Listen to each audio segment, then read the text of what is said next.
products in insurance going to be sold if they're not sold directly through insurance companies anymore. And so we'd like to welcome everyone here today, and we're at Avanta Ventures.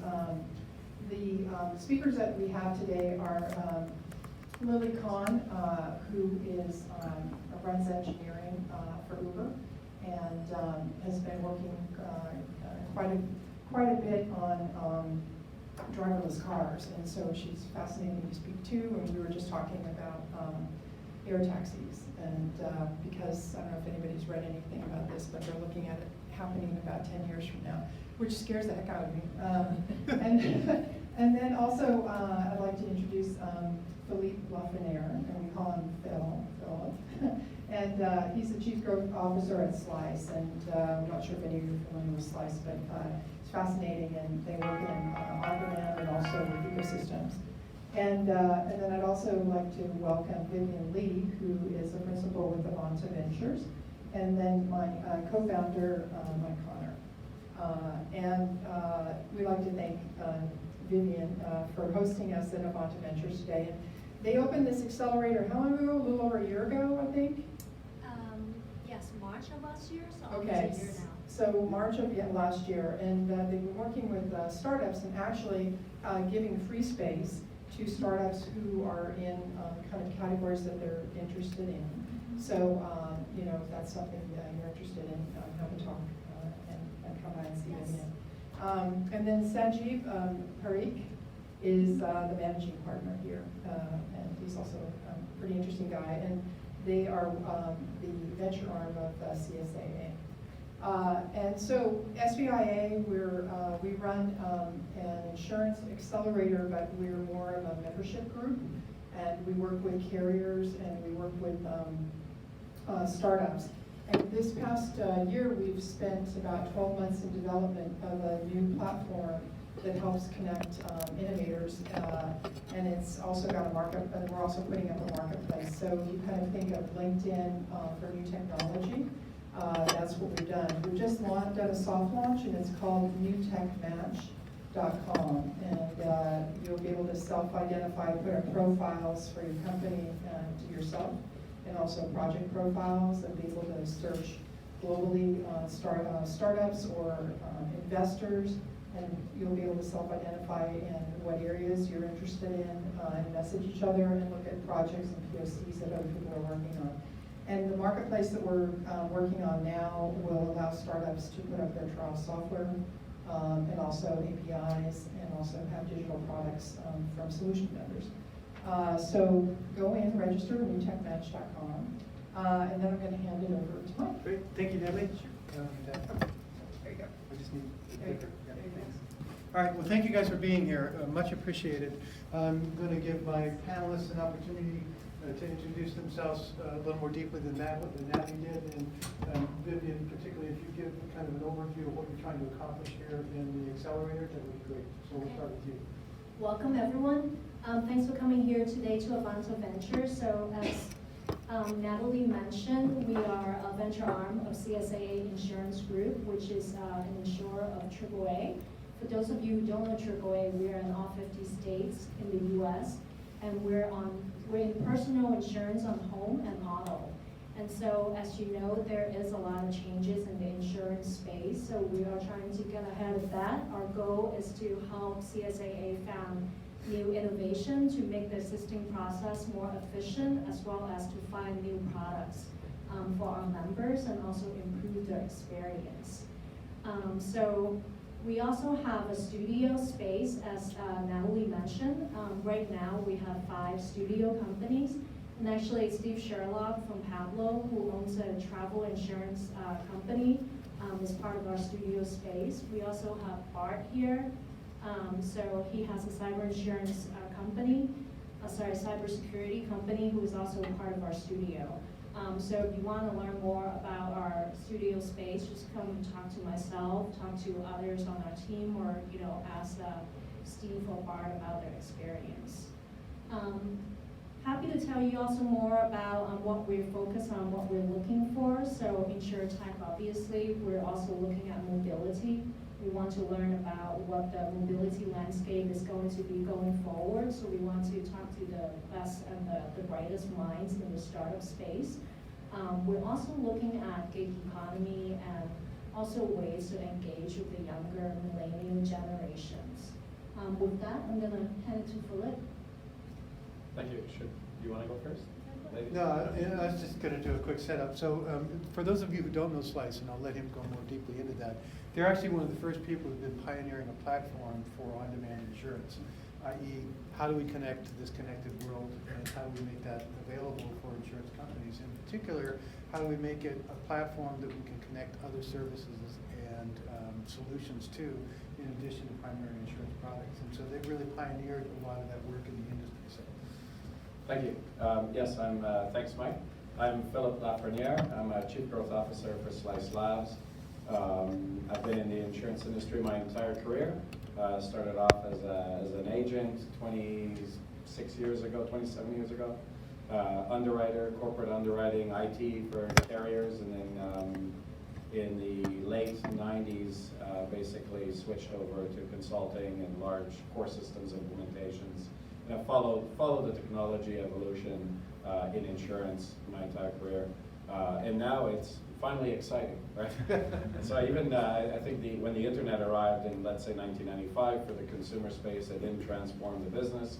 But now we have so many external forces that are happening at the same time that are impacting and giving real opportunity to transform the business.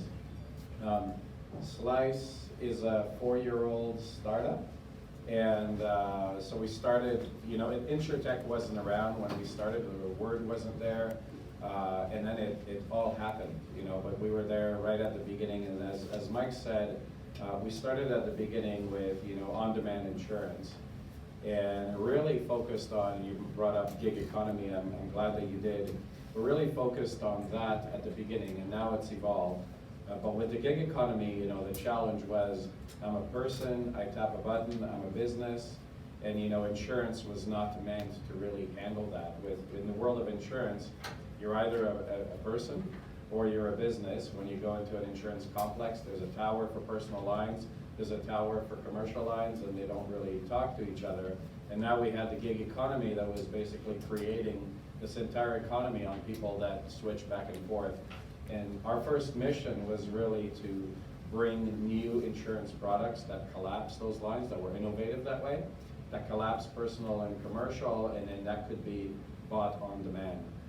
Basically tap a button, be insured when you need to, and then turn it off. So fractional insurance, micro insurance, it's got a lot of terms.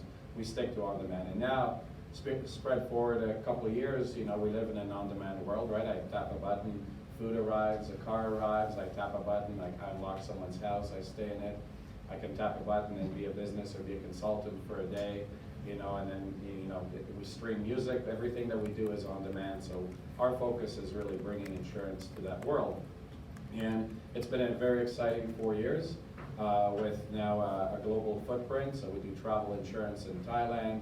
We do cyber insurance here in the US. We do, we've got a home share product. We've got a big platform in Canada as well that has multiple products. So it's been really exciting. And then this whole discussion that we're going to have today, the ecosystem world, that conversation is really interesting. So we're trying to fit into that. We're well positioned for it, but we're also learning as we go. And I think the purpose of tonight is to share some of these learnings. So that's who Slice is, and happy to chat with anyone. Happy to share some insights. Looking forward to the discussion. Great, thank you. And then Lily is with Uber, and as you guys know, they've really kind of pioneered the whole ride-sharing space. But what's amazing is what they're now doing with that platform is they are connecting out there to the rest of the world digitally. And so I'll let Lily take us into that, but we're very glad to have you here as well. Thanks. Yeah, hi, I'm Lily. Just a little bit background about me. I've been in the tech world for 20-some years. I've been working in that. And for most of the part, actually, I've been working in the enterprise application space. When I got to Uber, I knew nothing about insurance, not until a year and a half ago. When I heard about insurance, and I was wondering, what did Uber even do? So as I looked into into it a bit more and try to convince myself if that's the space I wanted to get into within Uber, instead of staying at the self-driving unit at Uber, I found it to be extremely interesting and it surprised me. So I was thinking, oh, if 10, 15 years ago when people talk about financial institutions, credit card companies, and banks, and it's all about integration, it's not kind of boring, then look at where things are now. So would InsurTech also at the point where it's going to take off, just like how the fintech took off back then? And I'm very convinced that it's about time, and hopefully that's going to turn into reality. As for Uber, now that we're a public company, so I can actually share some numbers, we spend more than $3 billion every year on auto insurance. And we're the world's largest auto insurance purchaser. So we have to cover the drivers while they're on the Uber platform. So certainly a huge amount of focus is in terms of what can we do with the cost. Investor asks both Uber and Lyft all the time, what are you going to do to control the ever-increasing insurance costs? And so we have a pretty big responsibility on our shoulder, but of course in the meantime, we can make a huge impact if we solve the problems of how to on the cost side. And in addition to be just thinking about the area being a cost center for the company, I want to think about what can we do as a revenue generation team as well. And so anything as the size of Uber, you can't just pitch for small ideas. You have to think big. So what is that transformational opportunity that would then attract people's attention within the company? The platform, of course, everybody loves to use the word platform.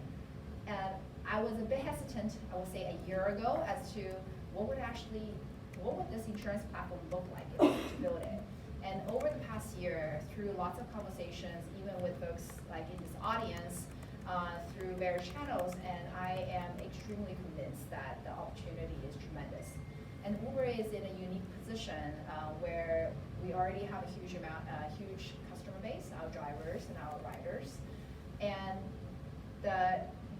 putting together an ecosystem, bringing in other partners onto that platform, and that is going to be tremendous. So I'll share more about what we're thinking from the ecosystem and platform perspective in this around insurance. Great, thank you so much. And just so that you guys know, we're kind of dual podcasting this, so it's been podcast by the folks at Avanta Ventures, and then Mark, if you could just do a quick introduction of yourself and what you're doing. He's also podcasting this for us, so much appreciated. Okay. Yeah, my name is Mark Fillon. I am running the Ecosystem Aces community. You got a card on that, there's a QR code, so you can go there. And what we do with the Ecosystem Aces community is more or less helping you to be successful with your ecosystem. And we are sponsored by Workspan, who is a startup that will pitch today too, that is more or less the platform for the ecosystem. So Microsoft, with their 3,000 partners, P2P partners, is running on Workspan platform and is managing their partners, and their partners are organizing themselves on that platform. And you will hear about more of that. So it's Ecosystem Aces, and there is an event, and I'm webcasting that and recording, and it will be hosted there. So Okay, thank you. And lastly, I'm Mike Connor. So a long time ago, when I was young and good looking, I started one of the first computer stores in the United States in the back of a garment manufacturing plant in El Paso, Texas. And then after I started selling this funny little company's computers called Apple, I got a call one day from Gene Carter, who was the vice president of sales for Apple, and he said, "Do you know you're selling more apples per capita than anybody else in the United States?" I said, "No, I didn't." But the good news was that I had White Sands Missile Range and an advanced research medical lab for the Army sitting next to me. So I had a lot of scientists that like computers. Basically, not too long after that, Apple invited me out, and I joined Apple as employee 72. So I got a chance to work for Steve, and I can tell you all kinds of Steve stories at some point. But basically, I was product manager very early on for the Apple II. Took that from $1 million a year to close to $1 billion a year as a product manager. So it was a wild ride. I left Apple after about 4.5 years and got recruited back again for another 4.5 years. So got to see kind of the startup and then the company as it grew and expanded. So lots of stories and lots of lessons learned. What brought me into the world of insurance is that I was part of founding a company called Spatial Key, which was basically a digital visualization and analysis tool for geospatial-based data. And we started first doing a lot of work in law enforcement, so if you guys want any introductions to chiefs of police or sheriffs and the jails that they run, I'm glad to give them to you. But along the way, we came across this reinsurer called Willis Re. Basically, they started using our product to look at policy in force across multiple business lines and across multiple types of hazards to look at aggregate risk. And that was my introduction to the insurance world, and the rest is kind of history. So glad to be here. Thank you guys for all being here. And let's jump into this. So digital ecosystems are basically starting to expand around every industry, around lifestyles, around homes, around autos, and so on. And they're connecting increasingly to the intelligent devices and the IoT devices and systems within those marketplaces. They're starting to connect data, processes, and systems across the world in a way that has never been possible before. And as a result of that, we're also able to connect to people in a way that we never could before. Bright ideas, inventors, and marketplaces. And basically, as that work starts to take place, as that innovation starts to take place, it's blurring boundaries across those industries. We've certainly experienced that here within the world of insurance, and we're certainly seeing that take place in other industries. Where we believe we are today is we're about to unleash what I would call exponential innovation. That means we've got this incredible platform that we've built on, starting all the way from the internet to mobile devices, to big data, which has come into place, to the machine learning that allows us to digest and use that data in ways that help end users as well as the companies that deploy that stuff. And we're now starting to see a whole new world of APIs and microservices emerge that allow us to bind these systems and solutions together faster, smarter, less expensively than we ever could before. And so we think we're sitting here at the cusp of a really next generation of innovation. And our job, from our perspective here, is to really see what we can do as SVIA and as New Tech Match to jumpstart that global wave of innovation. And we think that Silicon Valley is a perfect place to do it. This is really kind of the inaugural meeting of a group that we hope will build and expand across Silicon Valley as we do this work. So why insurance? So real quickly, basically, what we love about insurance is it touches all of these things in a way that almost no other industry that we know of does. The leakages are, if you think about auto and mobility and transport systems, it links to that. Housing, health, public services, wealth, machinery and equipment in industrial domains. All of those create an amazing cross industry opportunities for innovation because insurance underwrites a lot of the risk and the opportunity that those industries are pursuing. So what we're here today is to try to dig into this a little bit and get a start on it. And so I'm going to open this with questions, and we'll start over with Vivian. So the first question is, actually, let me start with Philip. Where is cross-industry collaboration produce breakthrough innovations from your perspective? Can you give us some examples?